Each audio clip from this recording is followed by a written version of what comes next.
Hey there, Minnesota Twins fans. Welcome to tonight's post-game pint, and it's brought to you again by the lovely and wonderful people at Soda Stick, and we really appreciate that. If you want, head over to sodastick.com. They've got lots of great Minnesota baseball stuff at sodastick.com. Go there, check it out, and be sure to use the promo code Twins Daily, and that's all one word, to get free shipping. So we really appreciate Soda Stick and encourage you to check out their site.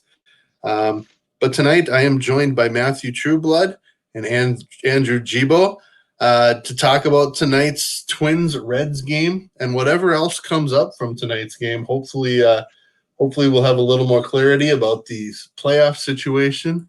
We'll see how that goes here. But right now the Twins do have a 7-3 lead over the Reds going into the ninth inning. Going into the bottom of the eighth inning. The Twins get to hit one more time, and that's been a good thing tonight. So let's start with you, Andrew. So far, what's your story of the game? Story of the game's just been kind of a good bounce-back game. You know, last night was sort of a letdown there. They had a chance to further their lead in the division, and they just didn't really play that competitive of a game. And then tonight, you know, they fell behind early, and they showed a lot of heart here. They battled back and got themselves in a position where they might win the game and stay atop the AL Central. So that's been a good sign tonight. Yeah, definitely a much better game, especially with runners in scoring position. How about you, Matthew? What's been the early story of the game? I mean, I know there's hopefully just one inning to go, but what's the story for you so far?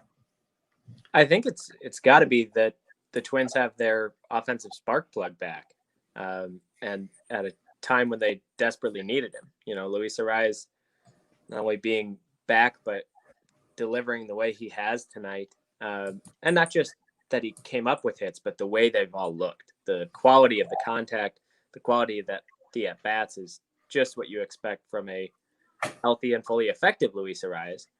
And that's extra important because now we have to continue to question how effective, how healthy, how ready Josh Donaldson and Byron Buxton are going to be for the playoffs. Absolutely going to be a story. And I know we've got a lot of new people here. And if you're just new to the post-game pint, again, my name is Seth Stos of Twins Daily, joined by Andrew Gebo and Matthew Trueblood, but both also write at twinsdaily.com. We talk about tonight's game. We talk about playoff implications. We talk about kind of whatever we want. Plus, if you're watching on Twitter, Periscope, Facebook, or YouTube Live, which these are all on right now, you can participate in the show by sending in your questions, and we'll try to get to as many of those as we can, especially as the game continues to go and we can't necessarily do play-by-play for you. So we'll keep you updated a little bit on what's going on. But, let's start out with what we've normally, and I want to recommend others. We'll start with you, Andrew.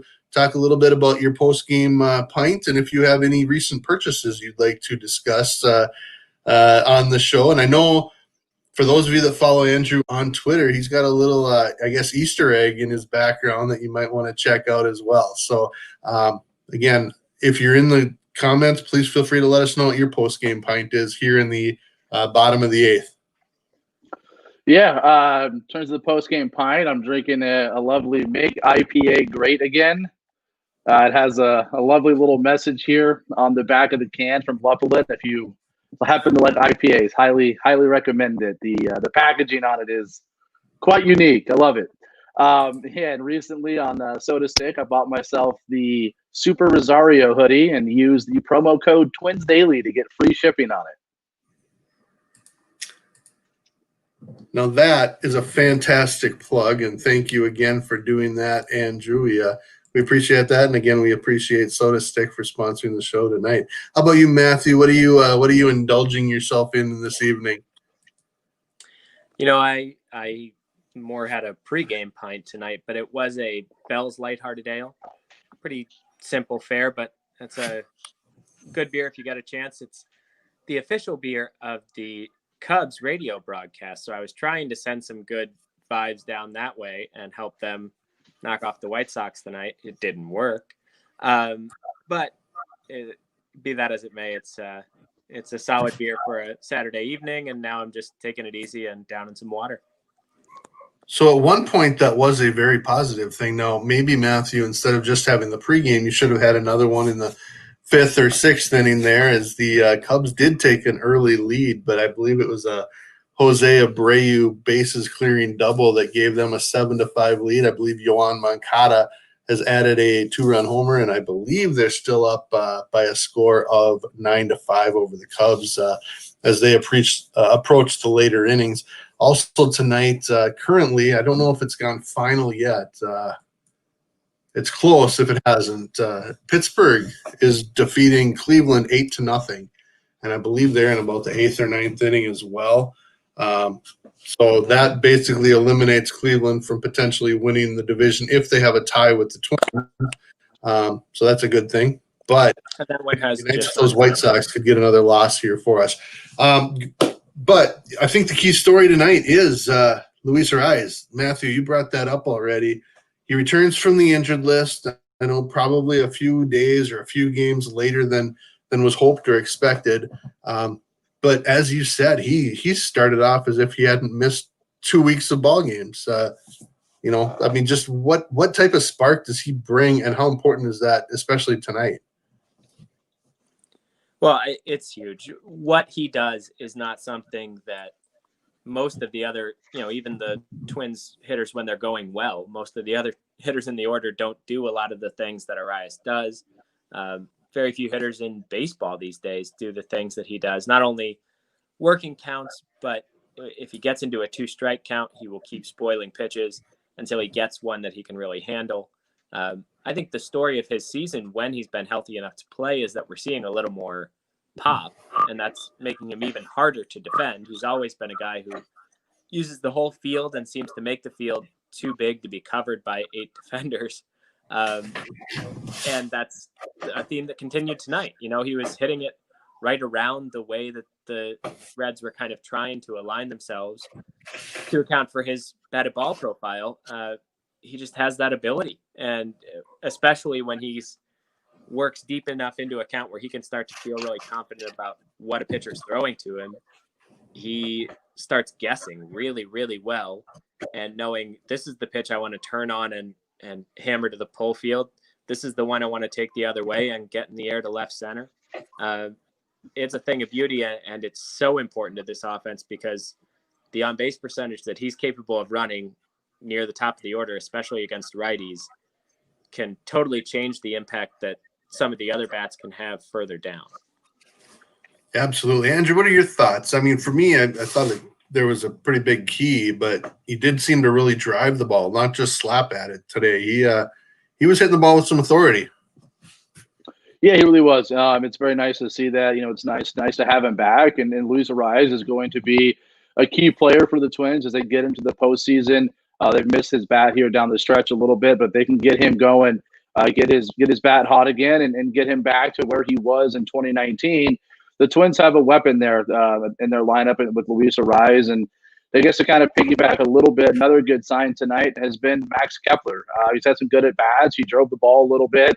If they can get Max Kepler and Luis Arraez going into the postseason, that's a huge advantage for this team. So it's been really nice to see that as well. Yeah, for sure. I mean, Max Kepler to this point, as they head to the 9th inning, hopefully won't get another at-bat with a 4-run lead. He is 2 for 3 with 2 doubles. Arraez has 3 doubles. Rosario has a double. Gonzalez has a double.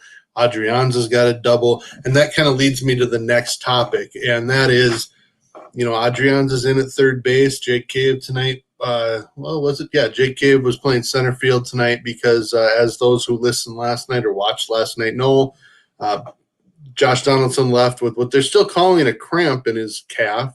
And they're certainly downplaying it to some degree, although Rocco Baldelli said before the game most likely he will be ready for Tuesday, probably not tomorrow or Sunday. And Byron Buxton is experiencing some mild concussion-type symptoms, which, of course, you don't want to hear when he's missed time previously with a concussion. So scary on both counts. And I thought, kind of piggybacking on the Arraez conversation, was – with those 2 guys out, who are 2 of their most valuable and, just leading types of players. When they're on the field, the team plays better. They needed Arraez and his spark plugness, if that were a word, tonight. and he definitely provided it at the top of the order. Matthew, I'm going to start with you on this one. As you look at Donaldson and Buxton, what's your level of concern really for either one or both of them at this point? I mean, I think it has to be pretty high for each.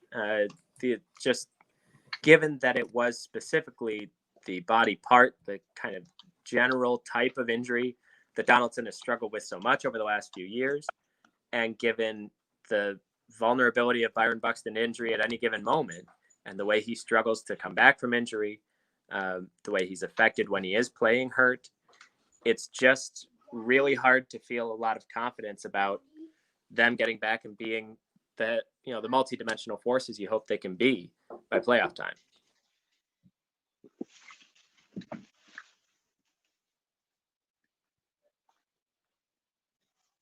Hey, Seth, you're muted. Man, I had some great thoughts while I was muted. But I mean, never know what they were. Andrew, I'll leave it to you. I mean, my thoughts basically, obviously we can all agree they're both very valuable. You can't really pick one as more valuable over the other. You can, and that's maybe a topic for after the season. But to lose both of them potentially in last night, and then they're hoping they'll be back by Tuesday. What are your thoughts? What are your levels of concern? With Buxton, the level of concern I think is a little bit lower. It's nice that it's just mild concussion symptoms. They don't necessarily expect him to miss a lot of time. You're probably going to sit out tomorrow, but I expect him to be healthy in the lineup come game one. The Donaldson one, there's definitely some more concern there, just given the career injury history he's had with that calf and missing a significant chunk of time earlier in the year with the calf injury. So there's concern there, and you hope that it's not going to take him out of the lineup for an extended period of time.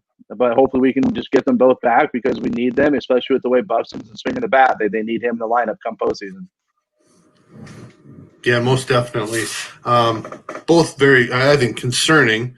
And again, I think we both hope that is, a 2-day thing. Unfortunately, the Twins, it appears, will probably have to go out and win on Sunday in the final game of the season, or hope for a White Sox loss unless the Cubs mount a comeback here tonight. But so it'd be sure nice to go into tomorrow's game with a lineup that's complete. I think we can assume, and I know they've announced him as the probable, but if the fact is that they haven't clinched tonight, I think Rich Hill will start tomorrow. I think might have been some room for a little creativity if he had not. I do want to talk briefly before the game. They did add O'Reilly to the injured list. They also added Devin Smeltzer to the roster. They did so by optioning both Lamont Wade and my guy, Edouard Molina, who obviously had a rough opening debut the night before. But I hope most people realize that that's a one-game thing and hopefully won't draw any major conclusions from that. But the bigger question, and I'll start with Andrew on this one, with the struggles of Miguel Sano of late, really a lot of late, and even him not playing tonight, I was a little bit surprised that they optioned Lamont Wade. Of course, Marwin Gonzalez can step in and play first base, but I am very curious how this postseason roster is going to play out. I guess, Andrew, your thoughts on the decision to option Wade, and if you did have any thoughts on Kalina going down or Smeltzer coming back up. Yeah, I mean, Sano has been struggling, so it is kind of interesting to see them option Wade there since he can, play first base and have that left-handed bat.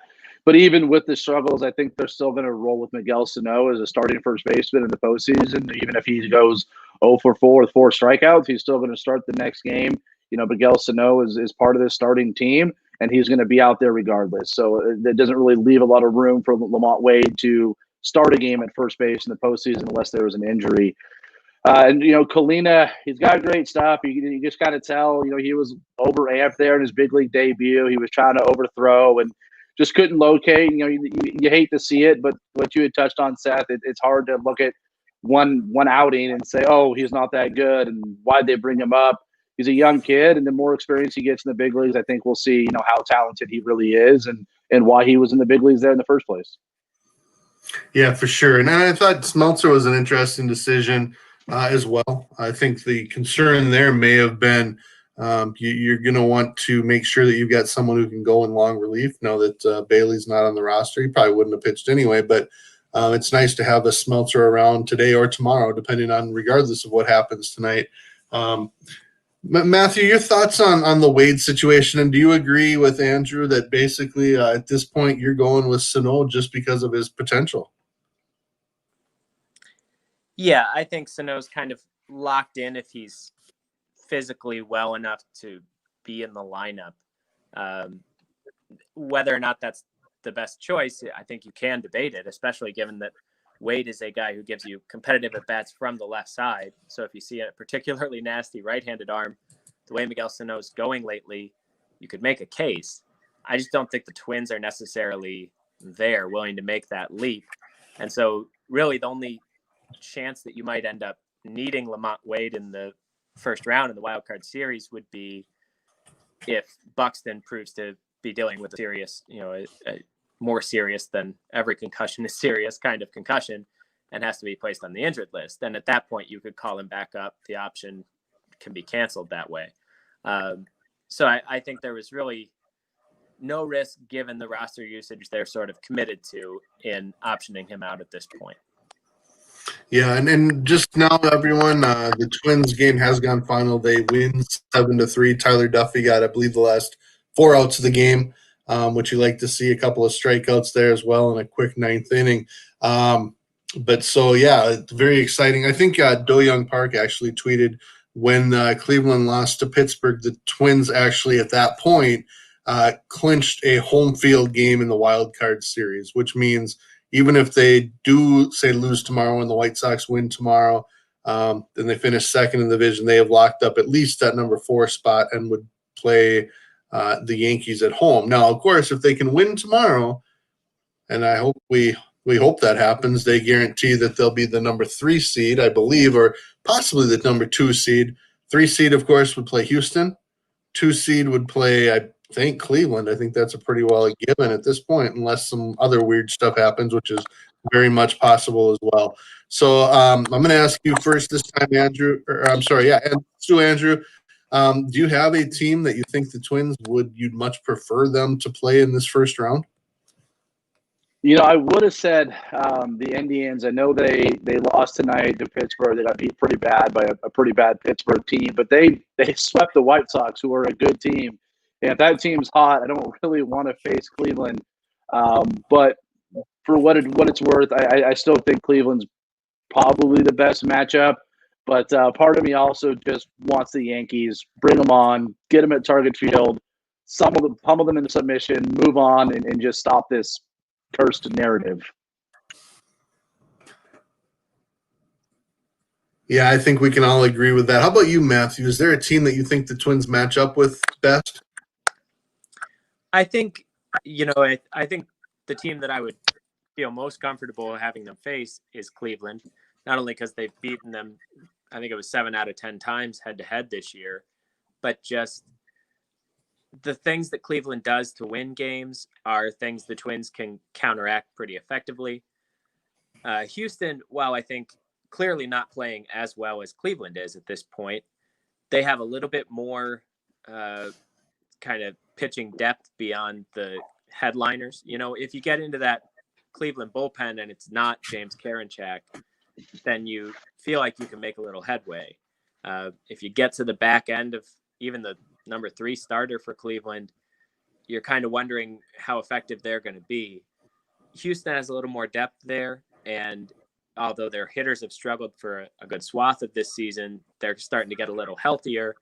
I'd be a little wary of that matchup, wary of the Yankees matchup for kind of obvious reasons. So I think the best bet is if they can get Cleveland, and they made progress on that tonight, not only by winning, but sort of improbably, the Mariners swept the A's in a doubleheader. So that road to the 2 seed is really clear for the Twins if they take care of business tomorrow. Yeah, for sure. All right, the Twins game is over, so I do want to remind people this is the Twins Daily Postgame Pint. Be sure to check out Twins Daily. But we're brought to you tonight by Soda Stick. They're sponsoring us through this final weekend of games and throughout the Twins playoff run. And obviously, we hope we've got lots of shows in the playoff run. So be sure to head over to sodastick.com.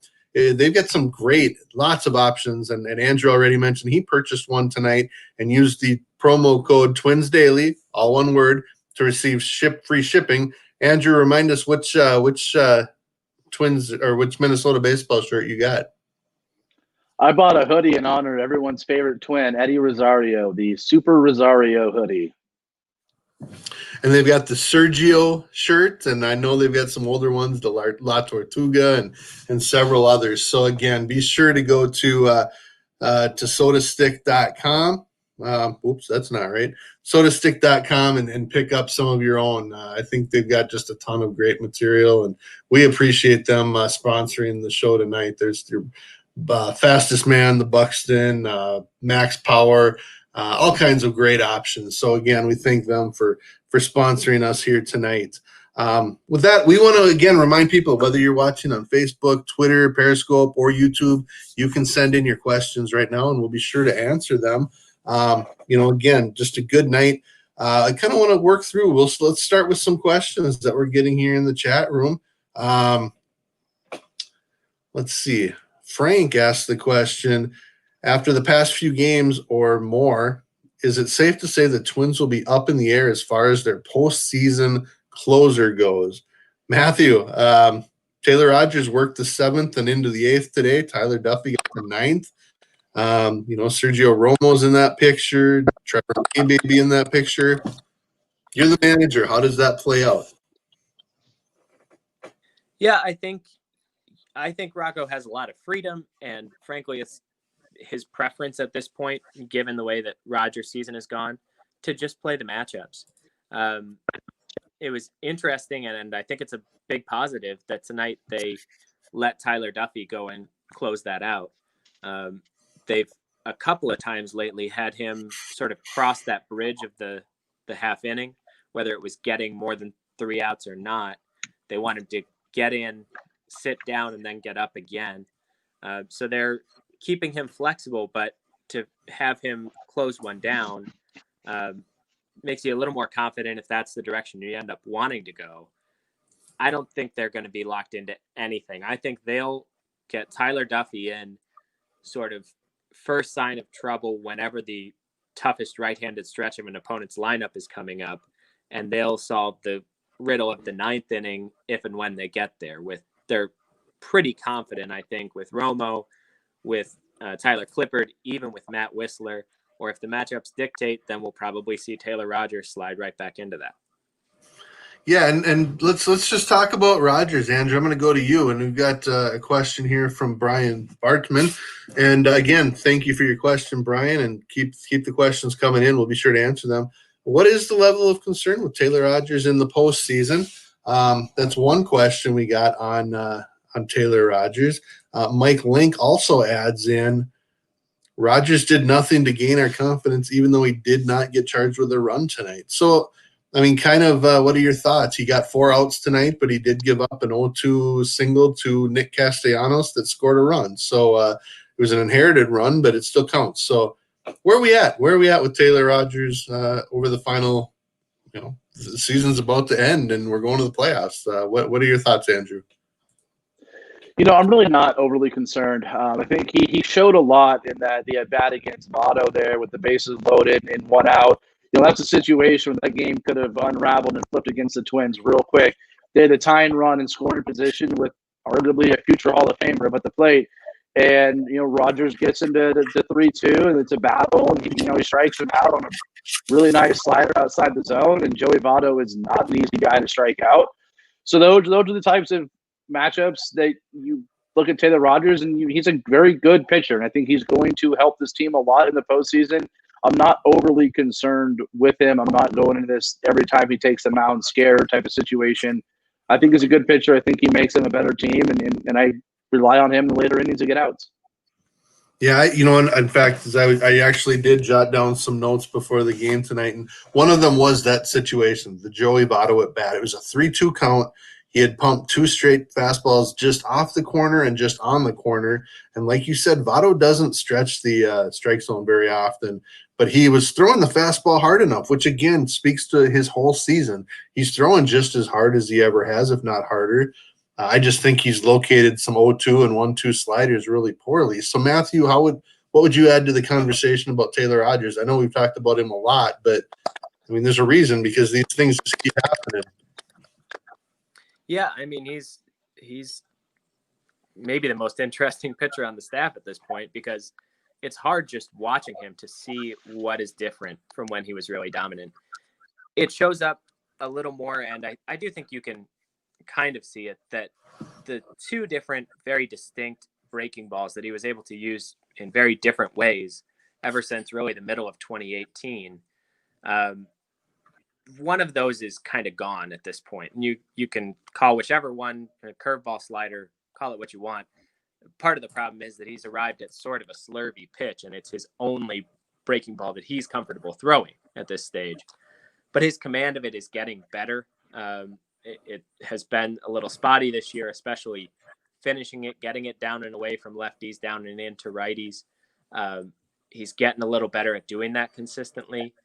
And with that, the fastball, the sinker especially, really plays up. It doesn't have to be quite as fine as it does if that curveball is sort of spinning right into the strike zone, into the really hittable part of the zone too.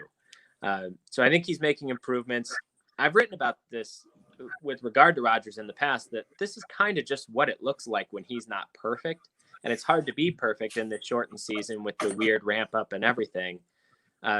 He's going to continue to pound the strike zone. He's going to throw mostly strikes, but he's occasionally going to have these little timing things that result in a frustrating hit batter, or a ball catching just a little bit too much of the plate. I don't think we can count on that to totally go away for the balance of this season. And hopefully next year he has that feel for the other secondaries back a little bit.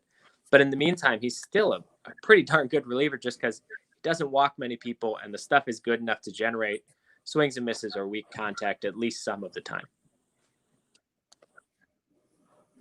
Yeah, very good point. And as I brought up the win expectancy chart, you can see the Twins kind of had a pretty high expectancy, but that situation that Rogers came into, he gave up the single to Castellanos there to make it 5-3. Then he hit another pinch hitter in Aquino to load the bases. But then he was able to get Votto out, which was, I think, again, the key moment of the game. The Twins added a run back in the following inning and were able to kind of go from there, which is good. We do have a lot of questions so far, and we want to welcome more questions.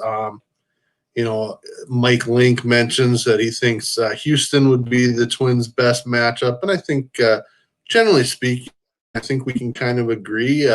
What are your concerns, Andrew, with Houston? Is that a matchup you think the Twins would be pretty comfortable with? I mean, it's a pretty good team that's got a 500 record through 60 games. Yeah, it is a really good team, and kind of, props to Dusty Baker for getting this team back in the postseason. They've battled a lot of injuries, haven't really been the team that we're accustomed to seeing in recent years, and he's got them in the postseason. But even though, with that said, I do think the Twins are a better team right now than the Astros. So I would feel comfortable with that matchup, especially if they get the home field advantage there in the first round. They played really well at home, and I think they match up really with anybody at home at this point, except maybe the Rays, but they're not going to face a Rays in the first round.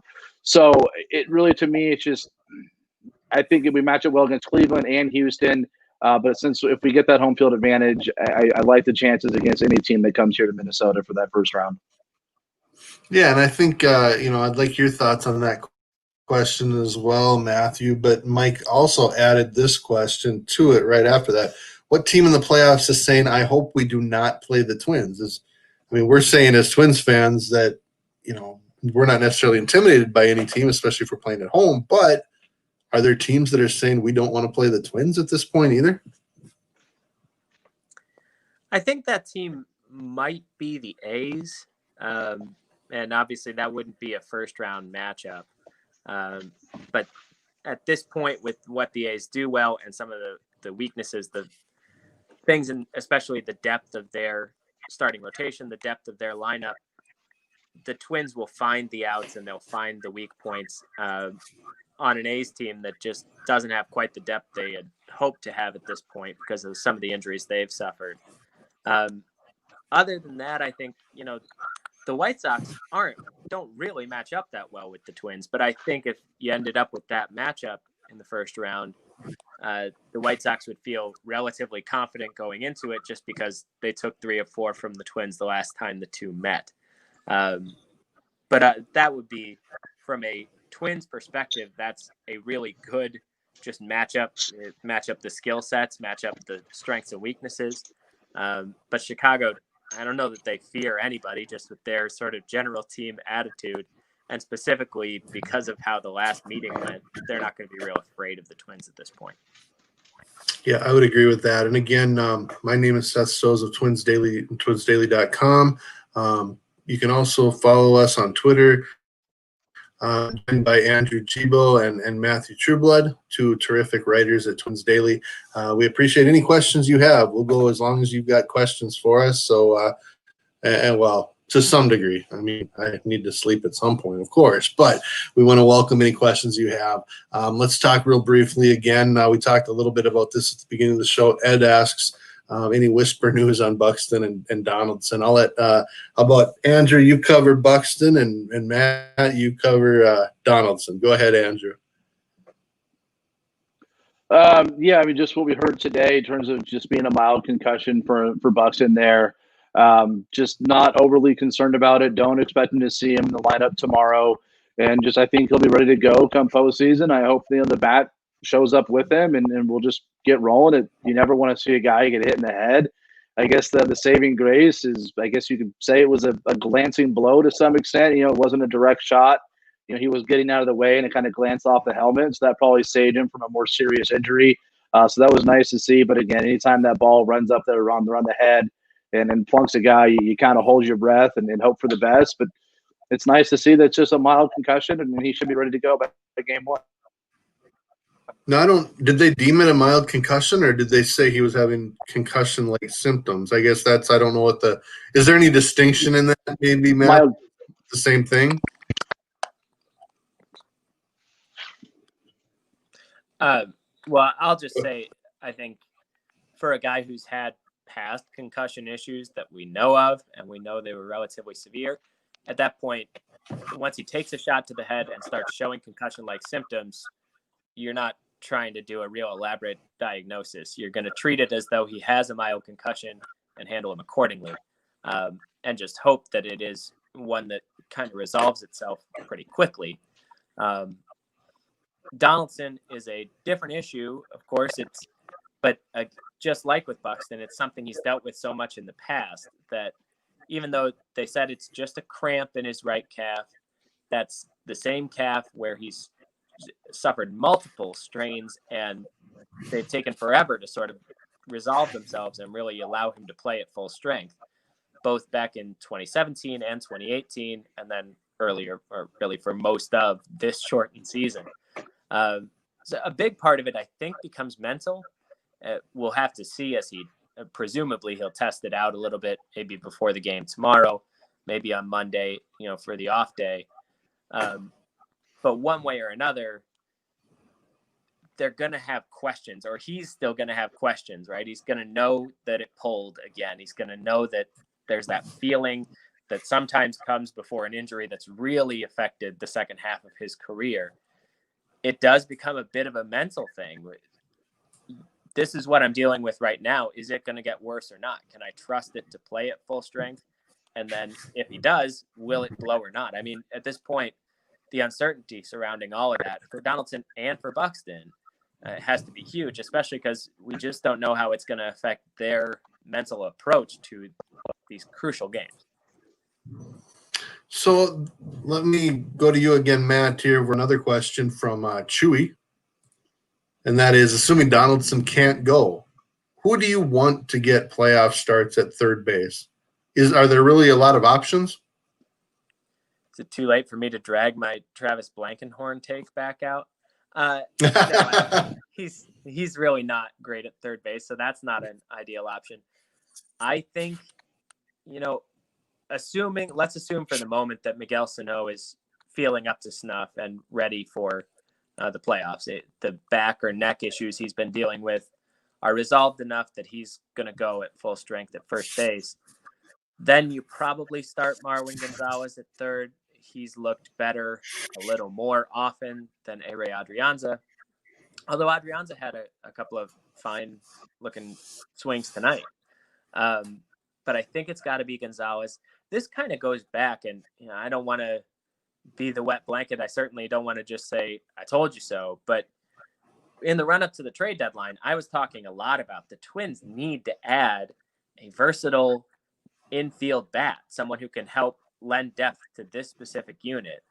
And it was right before Arraez and Donaldson were coming back from injury, and the Twins did look into it, it sounds like, but didn't push real hard and didn't end up making a move.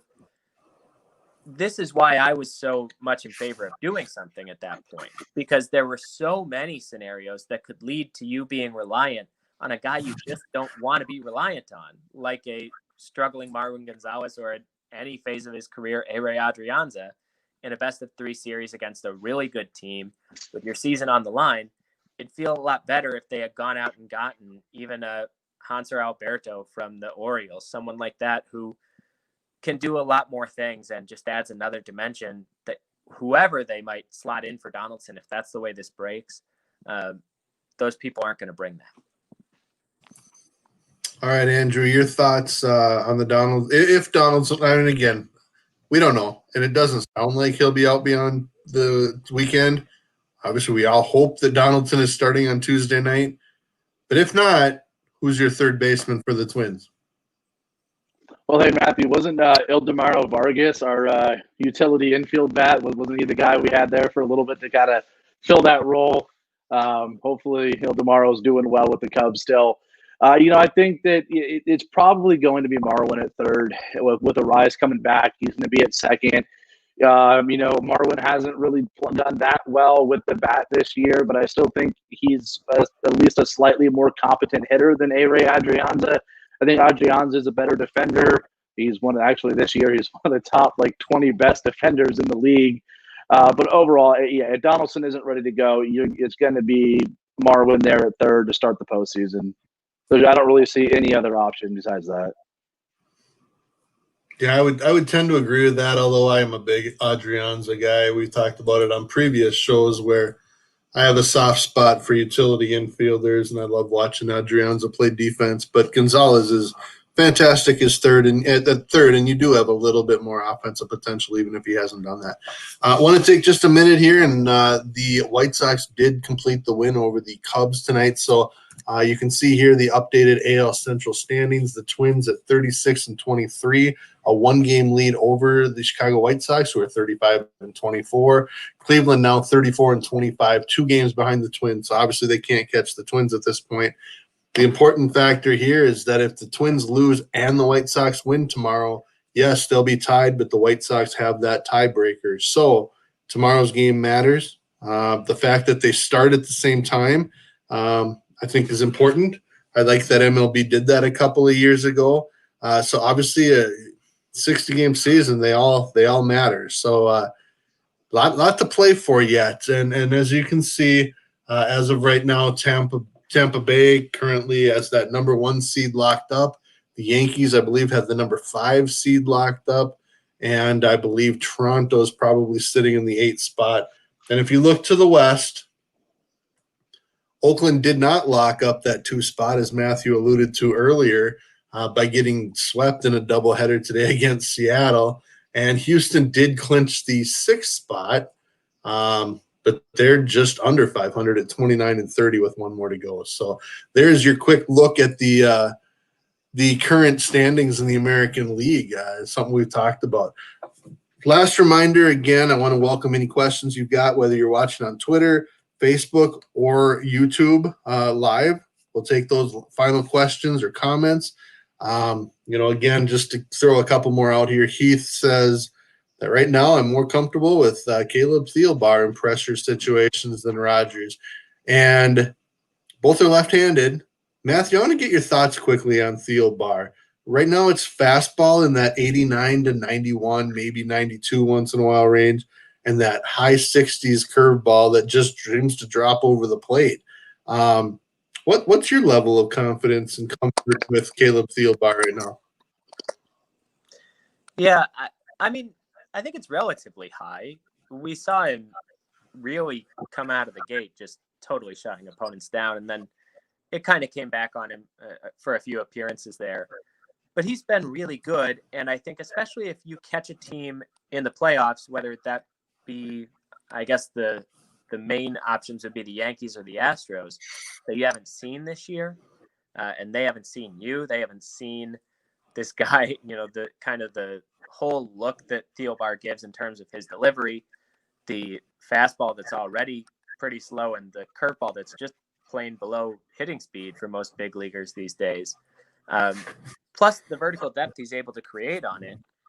I do think you could make a case in certain situations that you might prefer to have Thielbar in there than Rogers, especially if you're going to be facing some tough righties because, sort of squeezed in between a lefty or two, because Rogers has had such a hard time effectively getting the ball buried to right-handers this year. Thielbar's doing a better job of that. Now, at the same time, I don't know, it just feels like there's more of a risk of someone really running into one against Thielbar if they're not fooled on a given pitch. But because he is so unusual, and because you're probably going to see some teams who haven't had a chance to see him all year, he could be a real weapon out of the bullpen. I certainly expect him to be on the roster for the wild card series, and I wouldn't be surprised if he gets, a medium leverage appearance in there. How about you, Andrew?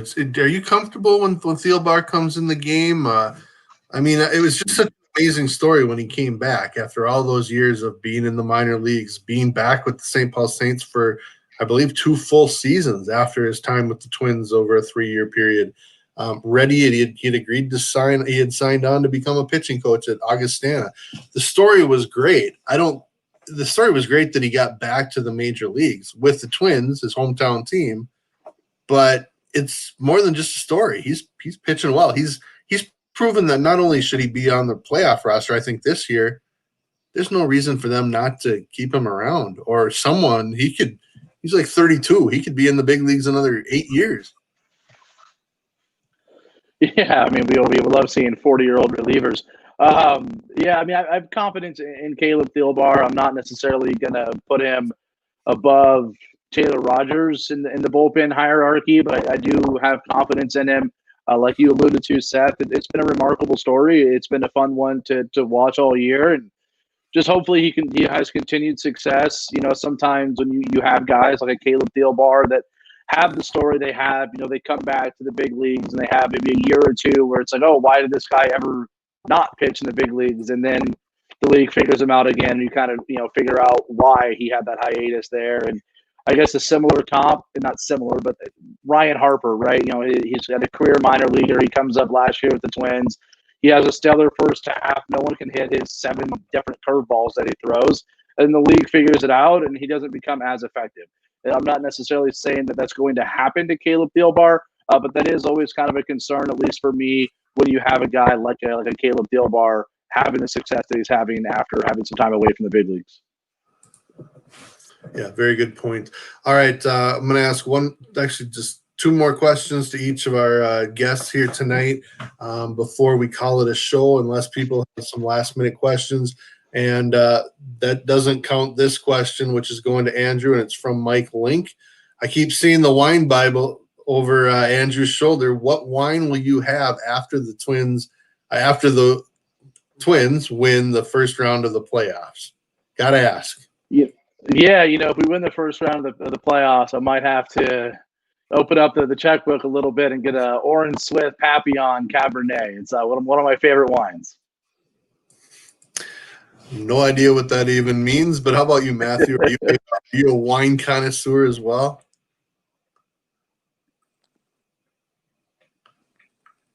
I am about as far from a wine connoisseur as one can get. I can usually tell a red from a white. So, yeah. All right, Mike, thanks for the question. And again, be sure to tell us in the comments what wine you would prefer at that point. I don't know the answer to this question. Steven asks, could the Blue Jays overtake the Yankees? And again, looking at the standings right now, the Yankees have a 1-game lead over the Blue Jays, and I would assume with their recent games that the Yankees won that series. So I would think even a tiebreaker would go to the Yankees. But can either of you correct that or verify that? They actually split their head-to-head games. Weird, Okay. very weird split with lots of lopsided results each way. But they did split them. But the Yankees do hold the tiebreaker. I believe they're going to finish, or they would if the Blue Jays come back and tie the Yankees. They would finish with identical divisional records. But then it comes down to your last 20 divisional games, and the Yankees are 1 game better over their last 20 games within the division than the Blue Jays are. So the Yankees at this point have locked up the 5 seed. The Blue Jays can't slide past them. Very complex. And I'm going to try to pronounce this, but Mike tells us that he will go with I don't know. It'd probably be funnier if I just said Chattanooga du Pape. But Andrew, maybe you can tell us how to pronounce that. Looks like he corrected himself, and it's the Chateauneuf. I actually haven't had that wine, Mike. Sorry to let you down there, buddy. But no, I'm not entirely familiar with that one. All right, good to know. We got another question here. I'll start with Andrew on this one from Michael Lake. What do you think of Tyler Clifford? Kind of a behind or not a real big name signing, even though he's been a great pitcher in the big leagues for a long time. A lot of all-star appearances, all that kind of stuff, especially when he was younger. What have you thought so far of Tyler Clifford this year? I've been happy with Tyler Clifford. I think we've gotten what we could have expected out of Tyler Clifford. I don't think anyone really expected him to come here and go back to being an all-star level pitcher that he has been previously in his career. But for where he's at in his career, he's done a very fine job for the Minnesota Twins, and he's a guy they can rely on to get outs. I don't necessarily always want to see him in super high leverage situations, but he's an asset there in the bullpen, and he's a good guy to have down there, and I'm happy with what we've gotten out of him.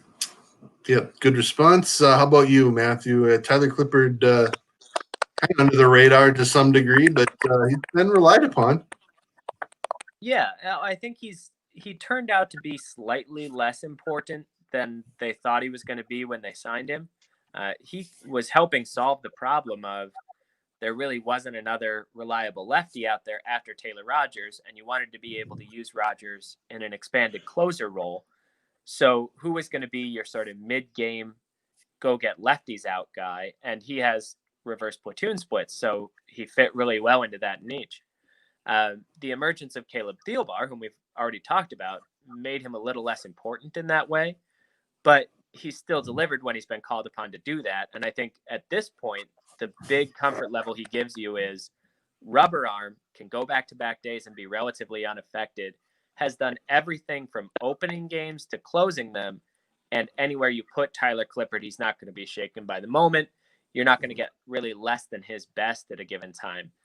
That doesn't mean that he can dominate and overwhelm hitters. We know that he can't, especially at this stage of his career with that stuff.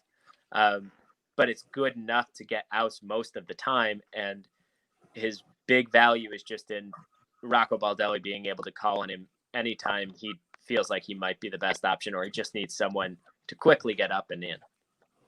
Yeah, and it seemed like early in the year, again, before Caleb Thielbar was around, he was used in that situation in the mid-innings to get lefties out, and he was successful. And like you said, he's been used in whatever role.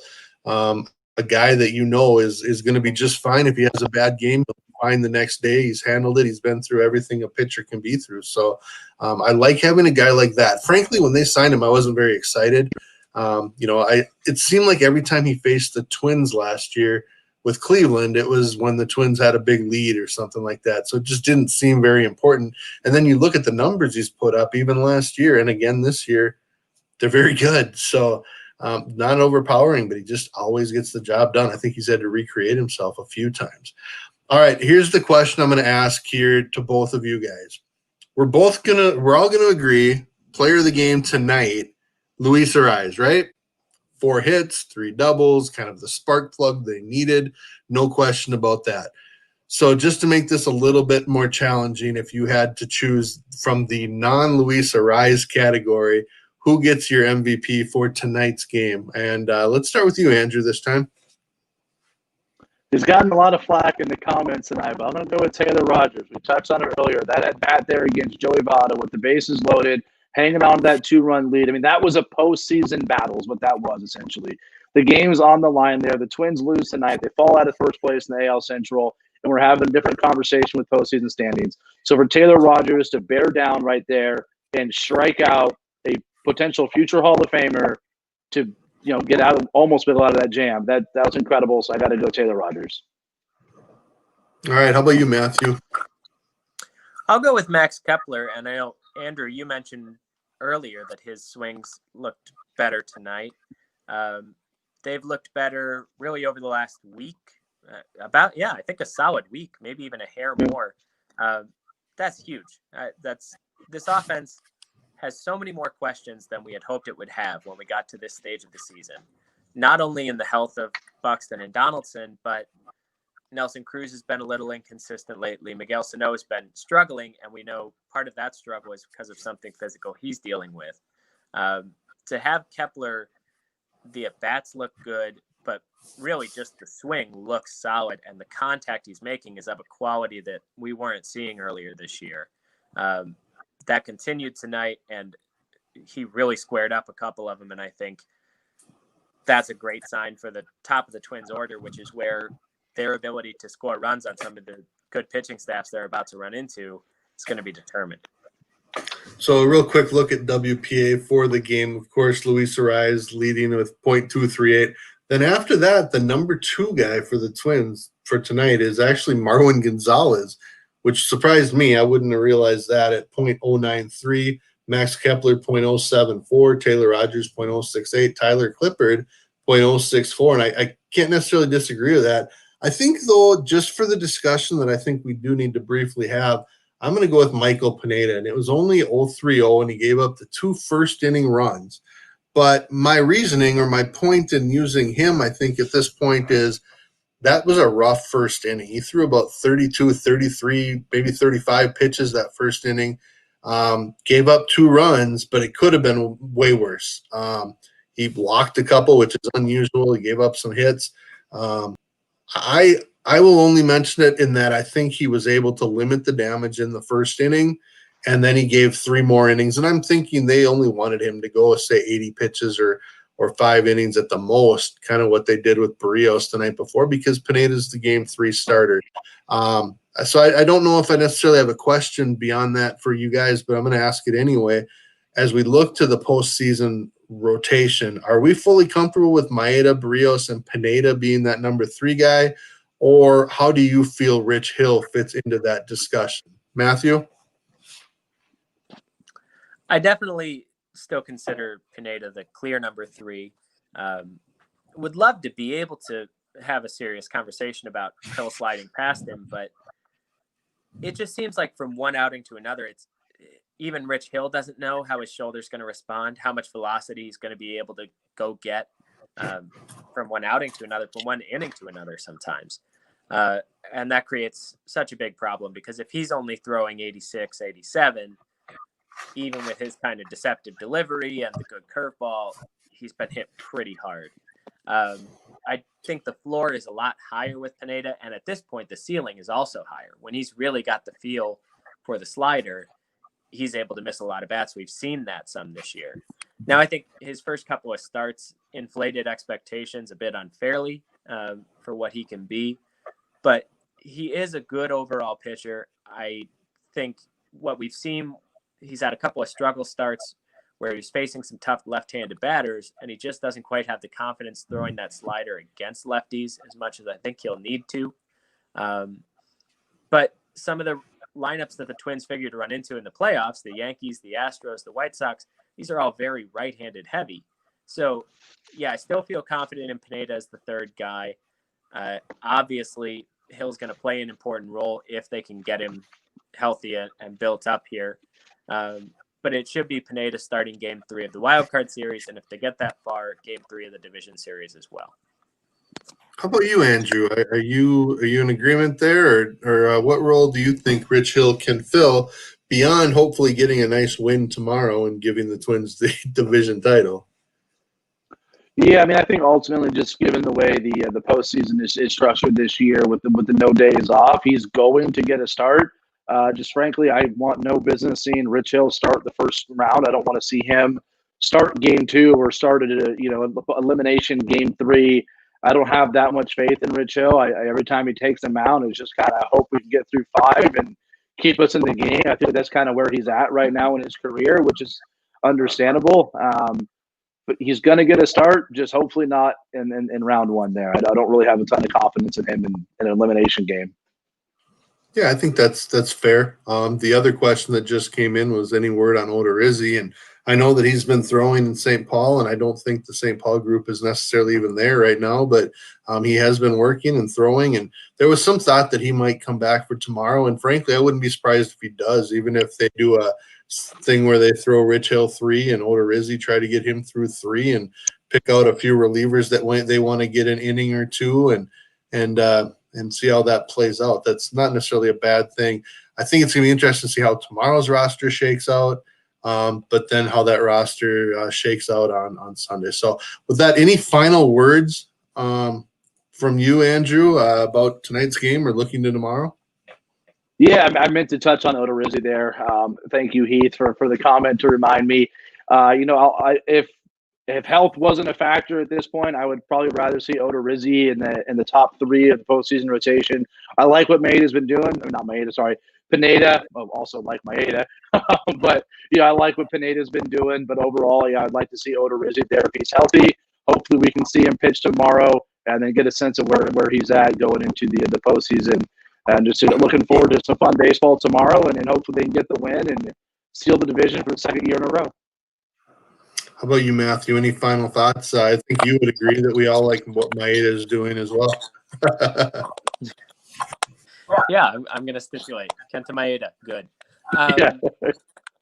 I really do want to see what Hill looks like again tomorrow. At this point, every outing feels a bit like a mystery, a bit like an adventure, a bit like he's searching for where his limitations are. And unfortunately, I think you're not going to be able to carry him even on the roster for the wild card series, because I can't envision the scenario in which you want to bring Rich Hill out of the bullpen, knowing how hard it's been to rely on him having his full stuff when he starts a game this year. But if he can come out tomorrow and basically be holding his velocity through the early innings, even if it fades in the fourth or the fifth, I want to see him be able to get up to 89, 90 throughout the first few innings to show that he's getting his shoulder loose the way he needs to right from the jump, so that if and when they are calling on him in the division series and he needs to make an important start, you can trust the teams aren't just going to jump him out of the gate and put the Twins in a hole early. Yeah, and you know what? For me, I think tomorrow's game is important, and I hope the Twins play it as such. I also hope that the Reds don't play it as such, because it's probably not as meaningful to them as it is to the Twins. I think getting that number 3 or 2 seed is important to the Twins. Regardless, it's better than the 4th seed for a reason. First of all, you avoid the Yankees, which, good or bad, I mean, I don't care. I'd be fine with playing them in the first round too. I just don't want to read that story anymore. Secondly, I mean, winning the division is and should matter. I mean, a week ago we didn't care because they weren't looking like they would do that. But at this point, it's in your hands. Go for it, So I really hope they play it that way. And like you guys have said, I'd like to see what Rich Hill does. I'd like to see if Odorizzi is on that roster. And more importantly, I'm really looking forward to how it all plays out by the time that we have our next post-game Pint, which will be, I believe, hosted by John Bonus, and the panelists will be myself and Nick Nelson. So we're hoping to have a fun-filled show tomorrow afternoon. So be sure to check out the post-game Pint. Again, it will be sponsored by Soda Stick. Follow them at Soda Stick Co. on Twitter, and go to sodastick.com, where you can use the promo code TwinsDaily, one word, all one word, to get free shipping. So we appreciate them doing that. We appreciate everyone who listened and offered up your questions and comments throughout our show. And again, I really, really appreciate Matthew Trueblood, Andrew Gebo for spending an hour of your time again tonight. These are always a lot of fun. We appreciate the efforts and the thoughts you guys put into this. And, thankfully we've got a good team to follow. They got a 61% winning percentage again for the second straight year. This is a lot of fun. So I appreciate you guys being part of it. So with that, head over to twinsdaily.com, read and comment, and let's have some fun. So with that, have a great night and go Twins. Go Twins. Have a good night.